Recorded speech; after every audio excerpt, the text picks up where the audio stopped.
teacher. Tapos naman, ano ba tawag? Kapag napagalitan, umiiyak, napapagalitan. Eh, ikaw ba? Hindi.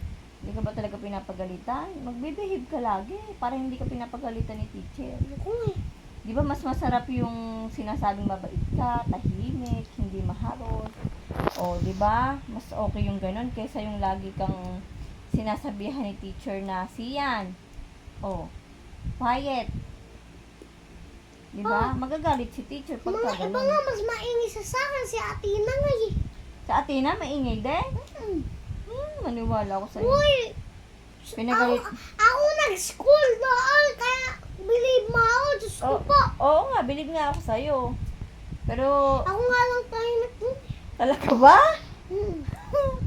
Eh, si Athena, hindi tahimik? Hindi. Ibabawarin mo si Tayo Athena. ng tayo.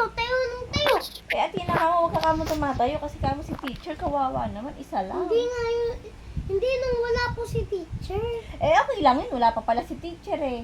Well, ang kulit. Ngayon ako nga maglista kaya ako ulit. Pagka wala si teacher, okay lang yun, na tumayo, magkwentuhan, okay lang yun. Pero pagka andyan na si teacher, di na pwede yung tayo na tayo. Kasi magi-start na ng klase. Si kanina. Di ba? Mm-mm. Kaya ikaw, behave ka lagi na.